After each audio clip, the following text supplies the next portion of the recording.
Welcome to Astrotwins Radio, your cosmic GPS for life, love, and everything written in the stars.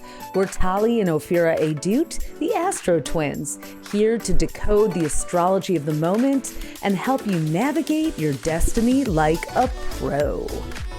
Hey everyone, Ophi here in New York, Tali in Seattle. And it's April 21st through 27th, the week of power struggles and reality checks. We've got the planets moving into fixed signs and a lot of action happening. It's Taurus season officially.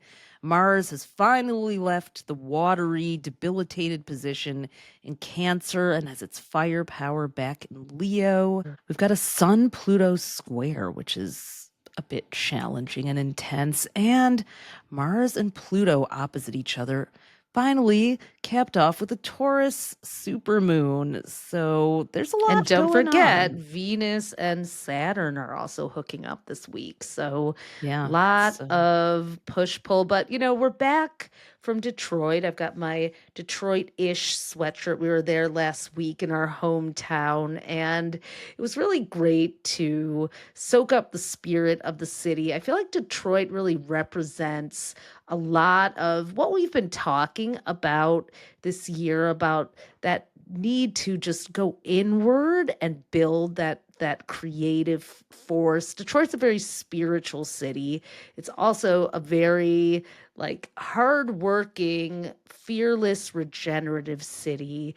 One of the things that I noticed while there, and I don't know why it never really hit me that much before, it's like there really aren't a lot of high-rise buildings in Detroit at all. They just redid this one building, the Hudson building, that used to be a big deal during the Motown era.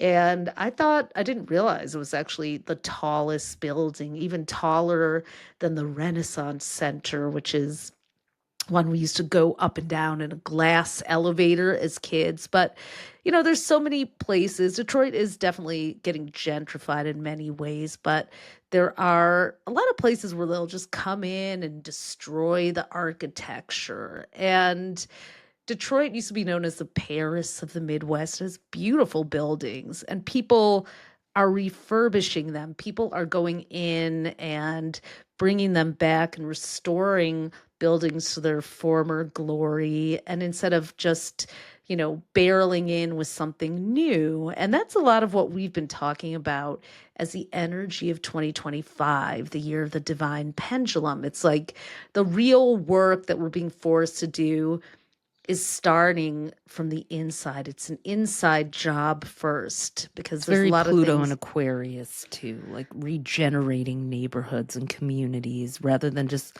ripping them down and putting up everything new, which will be old in 5 years and lame and it'll get ripped down and rebuilt again. So interestingly, Detroit is a Leo ruled city. And with Mars and Leo, we've got the Lions and the Tigers as our sports team. Talk about roaring. That's true. It's kind of perfect. And we will actually be speaking in Detroit at an amazing conference called Summit Detroit, June 5th through 8th. We've been inviting you all to come. It's a very small, curated group, not that small, it's over 1,000 people, but they come from all over the world to participate in conversations and experiences that are really cultivated for this 4-day extravaganza for founders and thought leaders, the most cutting edge ideas in the arts and music and politics and innovations. So And we're we'll really be honored. speaking there too, as well. So we're doing a couple sessions there. It's a great thing. I went to Summit in LA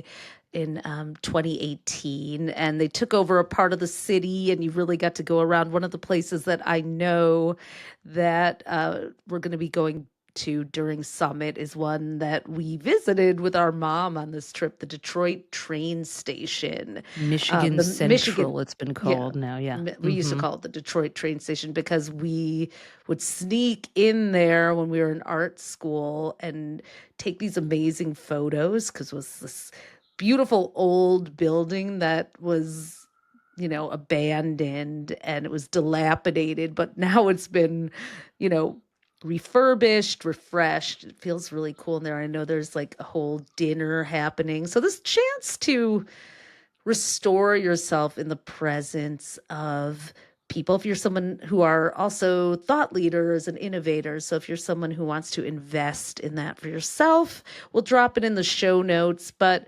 the spirit of Detroit, that Mars in Leo, that optimism, that creativity, that refusal to back down is something that we need. Like I said, it's a black power city. Detroit has always had a strong spirit. And, even though people are saying it's coming back, it's always been there. Yeah. And the museum there is incredible. There's a Diego Rivera mural An as, entire room of that. Yeah. So we're yeah. we're excited to invite our community, anyone who is ready to invest in meeting people that you'll become lifelong friends with and that sort of thing. Just check out what Summit's about from the link and apply if you're interested in being part of it and part of that community ongoing, because it doesn't just end in Detroit. But No. interestingly, Leo rules the heart and spine. And last week we said there was going to be a return to courage coming with Mars moving into Leo on April 18th until June 17th. So interestingly, we are already seeing that popping up in the past few days. So, The in No fact, Kings protest happening with Mars and Leo all around the country. I mean, yeah, that's a pretty fascinating resonance. in fact, it's Aaron, happening right now as we're as we're recording. recording. So, if you hear sirens in the background, that's New York City protesting kings and dictators on the day of action that is Yeah. today. None of those, although they certainly have been acting up. I was kind of thinking about how Aries season, how like it really brought some nervy and outrageous attempts at rebranding. Aries season is super confident, and yeah, on its own, but because Mercury and Venus were retrograde for basically almost the entire Aries season. Sorry, Aries, you got robbed on your birthday this year. Hope you still had fun. But Mm. some of these outrageous attempts at rebranding are about to get checked by Taurus season. I'm just thinking about the blue oligarch origin flight. They tried to tell us that the women who went up there are astronauts. And I actually even called them that. I was like, oh, people who go to space are astronauts. Wait, no, they're not. So apologies to the true NASA astronauts. If my Instagram offended you in any way, it takes a lot more than $1 billion sponsor and a few practice sessions and hair and makeup. If you're not wearing a helmet, you shouldn't be allowed to be called an astronaut. Then you also Hmm. have the president of El Salvador, Bukele, a Leo, by the way, attempting to rebrand autocracy as something to aspire to by calling himself the world's coolest dictator.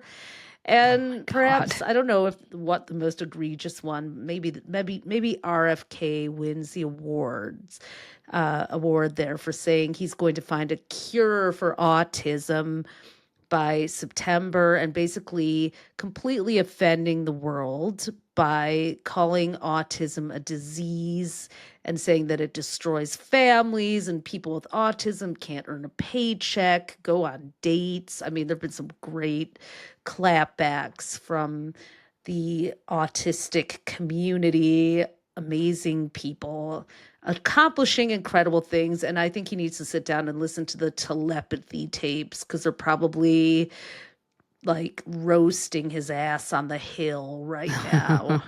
I mean, he's a Capricorn, but some Capricorns are starting to emerge on the right side of things, including Chris Van Hollen. He's a Capricorn, and he demonstrated the beginning of Mars and Leo by going down to El Salvador, meeting with Kilmar, and just, helping us all at least know that this man who was kidnapped and trafficked down there is not sitting in that horrible maximum security situation, which I'm still horrified that anyone is in there.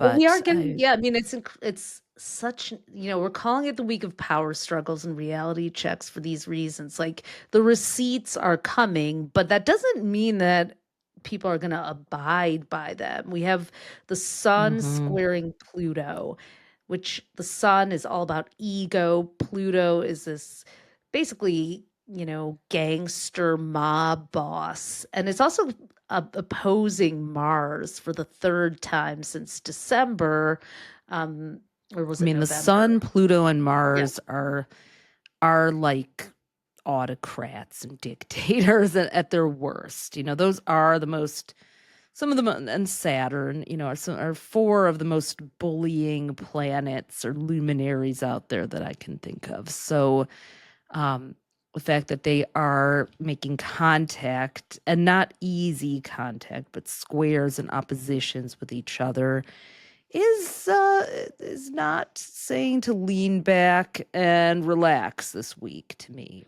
Well, they're all in fixed signs now. Well, the Mars, the Sun, and Pluto, Leo, Taurus, and Aquarius. They're all in fixed signs, the most stubborn, persistent, tenacious, and obstinate places they could be. And so I Mhm. think we're going to continue to see this huge battle. I mean, Trump, the Trump administration basically defying the orders of the Supreme Court and railing against them on Fox News, continuing to, another fixed sign, Scorpio Attorney General Pam Bondi, who to me is evil, like the most evil version of a Scorpio, just continuing to spread the lie, or at least the unproven allegation that Kilmar Abrego Garcia is an MS-13 gang member because he had on a Chicago Bulls hat. It's like just the doubling down on trying to rebrand immigrants as, gang members, murderers. Enemies. Yeah.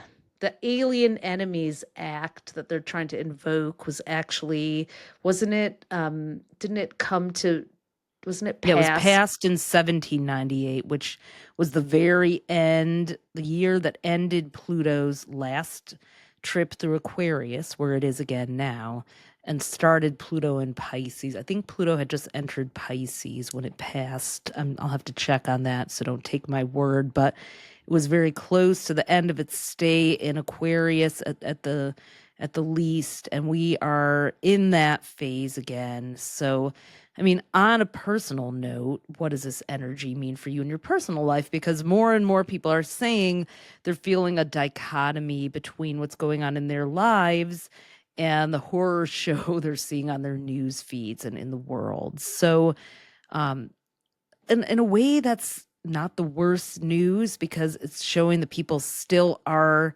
feeling a sense of agency and even sometimes ease. Like miracles are being reported as happening in people's day-to-day lives, but our hearts are heavy and our thoughts and our minds are so full with just what we're seeing happening before us, these unbelievable acts. So in your own life, as we move into this heavily fixed, rooted, tenacious week, you want to watch out to make sure you don't get into any, ego battles yourself. You want to really look at what your priorities and values are, where you can make a difference, because this is not the time to spread yourself too thin right now. It's really a time to say, I know I can't save the planet.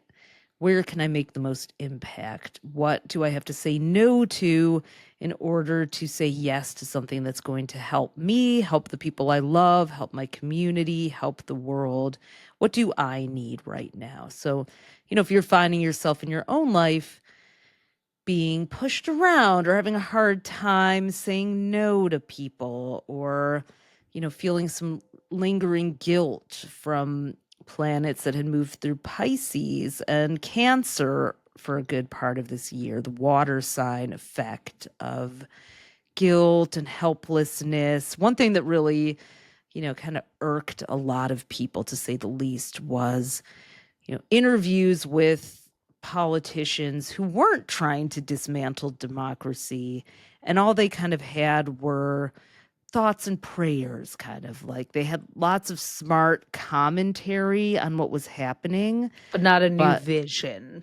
not a new vision and not action steps. So we could also call this the week of action and activation, especially when we get to that Taurus new moon at the very end of the week, this new supermoon. It's time to plant your hooves and decide which direction your inner bull is going to charge. And what your values are, because Taurus being the second sign, it's really that rooted energy. It represents the things that we find important, our ethics, our values, also our finances. And I think Mhm. people with the economy in flux are also, with Taurus season, this practical energy and that new moon, are going to be making some important decisions about where they spend their money and what they have to cut back on. That also kind of doubles down on Thursday, Venus, which rules our valuables, the things we love, the things we spend on, People is we meeting love, up our for the love lives also. yeah, Mhm. also that there it's meeting up with Saturn. They've had 3 conjunctions. But so because of these Venus and Mercury retrogrades, there's like there's a lot of like trios of conjunctions that have happened. So Venus and Saturn meeting up for the 3rd time this year and final time. Um and that is a time where we also get serious. Saturn restricts, restrains. It brings in this sort of pragmatic, somewhat austere energy. So, making some different choices about our finances as well as our feelings if And it we need makes to put sense. boundaries in place, right?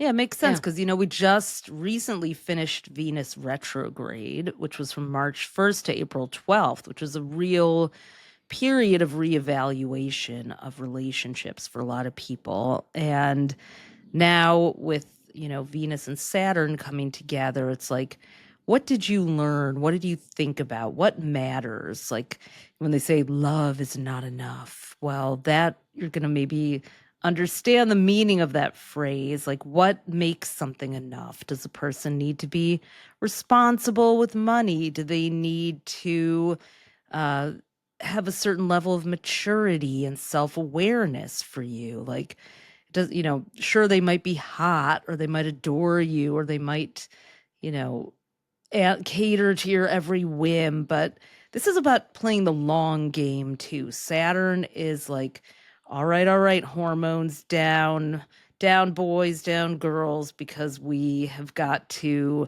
really think about what this is going to look like down the line. I've talked about this before on the podcast. Years ago, I learned about a methodology called 10-10-10 by Susie Welch, who's a business coach and the wife of uh, the late Jack Welch, who was the CEO of General Electric. And her methodology says when you have an important decision, the 10-10 method is think about how you'll feel with any decision you make in 10 minutes, 10 months, and 10 years. So if you weathered a painful breakup during Venus retrograde, for example, well, say that person comes back as I was wrong, I made a mistake. 10 minutes from now, you'll probably be in bed. But in 10 months, will you be having the same argument? Will you Will be they in still debt? be, yeah, will they still be doing the same things that broke you up in the first place? And in 10 years, if that were to happen and nothing changes, what's your life going to look like? What are you going to be missing out on? Or if it is a happier ending to this, like in 10 months, maybe you go to therapy or you do some work, you're in a more stable place. And in 10 years, you're, you know, skipping off into the sunset, living your shared version of a dream life.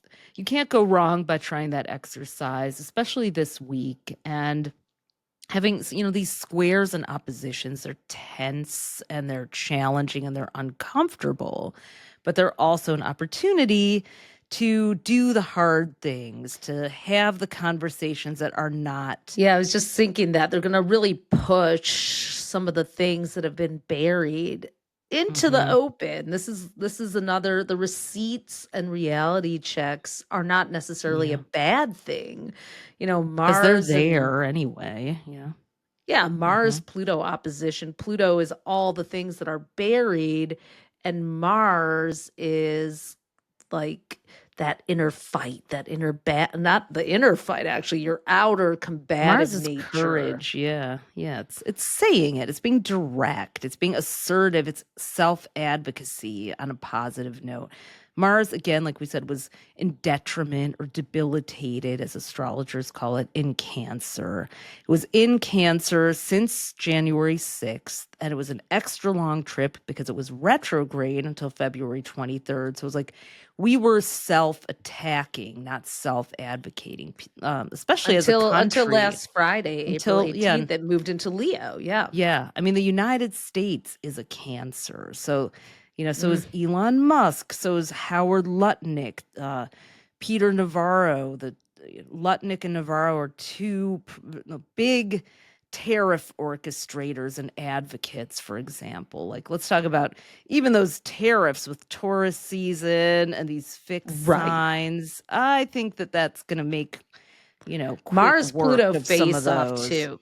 I mean, Yeah. it's with we're gonna I just think a lot of things are coming to light, including, Doge, the fact that this was all a big opportunity. I've been saying this from the very Data beginning. mining. They just wanted our data. And a lot of people who don't understand, the way technology and data works a lot, including our dad who doesn't go on social media or even have email. He doesn't get it. He was parroting Elon Musk is a genius. I'm like, okay, Dad, we need to talk. He didn't Mhm. even Allow me understand to really what introduce you data to mining, Instagram. yeah, Yeah. data mining to an 80-year-old. But, there's it's just like, yes, they have this information now, and what are we all going to do about that? It's, with the Now, there are South some very knows. savvy 80-year-olds, let's just say, like Sure, of Bernie course, of course. Sanders, who's a Virgo, and AOC, who's a Libra. So once Mars is out of Leo, June 17th, it's going into Virgo, and then it's going into Libra. So we're going to be hearing a lot from them over the summer for sure and into the fall. So we called this the year of the divine pendulum. The way it started is not the way it's going to finish. And definitely this summer is going to be a completely different show. Scene change, intermission, lights off and back on, curtain up. Get ready because, the show that you've been watching is going to have a major shift by, I'd say, July. Speaking of shows and also royals, we have to talk about a queen this week. Queen Bey, Beyonce herself, who at long last released her actual birth time in her Cowboy Carter book and completely upended so many things. So, years ago, we actually did Beyonce's very first astrology reading. We were backstage at the Billboard Music Awards in 2004, and she was 3. performing 2003. Okay. She was Mm-hmm. performing, and they would bring the artists back through to get, try out swag. And we got to be there and do readings. We met that day. It was like an insane head spinning day. We read for Beyonce, for Sting, for Stevie Wonder. We met Gwen Stefani. We met the Paris Black Eyed Peas. Hilton. Yeah, it was like, Mhm. "Wah!" Stevie Wonder saying happy birthday to us because it was like a few days after our birthday. Like, it was just like, did that actually happen? But Beyonce spent a good deal of time with us, and we gave her a chart for her and Jay-Z. But she called Mama Tina, and Tina said she was born around 10 o'clock in the morning. So that gave her a Libra rising close enough, right? Now it comes out that she was actually born at 9:47 p.m., which completely flips her chart and gives her a 29-degree Aries rising, which also makes a lot more sense. The Libra rising you could see with her beauty and grace, but with Yeah, the she's really Aries sweet. rising, yeah, 29 degrees is also the anaretic degree. It's this fateful, it's the fame degree too. A Mhm. placement at 29 degrees because it pushes you forward with a purpose in your life. So, I mean, this has uh, happened many times. The AM, PM oh administrative boy. issue. You call your mom for the birth, she doesn't remember. She was busy giving birth. You're not thinking about the clock except for how much longer is this baby going to be inside of me. So, Right, right. an honest mistake. It's kind of funny. We have a few people who are like, but the Astro twins said she was born at 10 or 11 in the morning. Well, that's what she told us. And now she told us what she discovered. So, Yep. Well, talk about Beyonce may have just triggered Mercury's shadow. Mercury retrograde did end already on the 7th of April, but the shadow lingers on until the 25th, which means some of the qualities of Mercury retrograde that skew with our technology are still active. And we just lost Ophi. She just dropped out because the internet went out all around New York, in the East Village, where she is. Maybe it's from the No Kings, No Dictators protests. Who knows? But I'm going to wrap it up. We're going to talk a little bit more about Beyonce here because, I mean, hello. This is a big deal that we have her birth time and know that she's an Aries rising.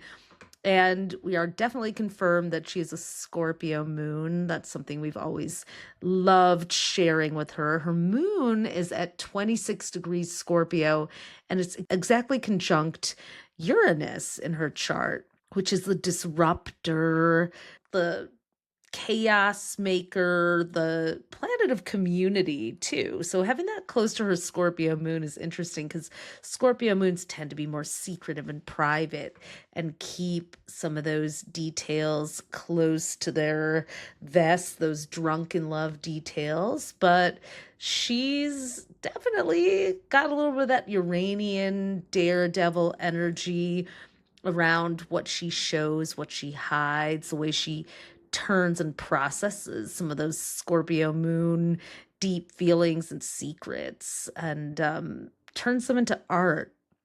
And that Aries rising, being a solo star, her south node, Beyonce's south node is in Aquarius, which is the team player sign. That's your kind of like your past life energy. The lunar nodes in the chart are really fascinating. If you haven't ever looked yours up, we have a calculator at astrostyle.com slash, I think it's slash calculators. You can hit it from the main nav bar or from our Instagram, our cosmic calculators. The South Node shows, your soul's evolution, what you came into this life having facility, comfort, expertise around on your journey. And then the North Node, which is exactly opposite, reveals the new language you're here to learn. So Beyonce came in with this Aquarius South Node, this team player energy, this very modest, humble. That's what I think makes her very likable and allows her to give diva without coming across as one.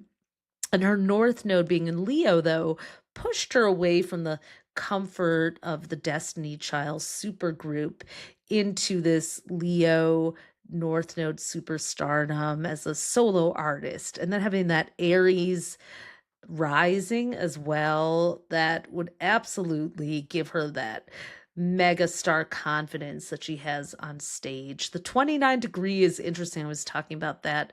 So if you have anything at 29 degrees in your chart, it's the very last degree of the sign. And it's called the anaretic degree. When a planet hits that or a position in the sky, because the ascendant is a position, it's not a planet in her case. But anytime you're looking at that degree, you're looking at, sometimes this feeling that something's about to erupt. The January 6th riots on the US Capitol actually happened while Mars had been in Aries for this really long time because it had been retrograde in 2020. It was at its 29th degree of Aries, and it moved into Taurus during that. So that's just kind of an example. Uranus was at 29 degrees Aries when the tsunamis happened in Japan back in 2011. And I feel like those kind of, that's the energy of 29 degrees, a swell, this thing that wants to break out. So her having that as the degree of her ascendant, the ascendant starts your chart. It's the very first point of your chart.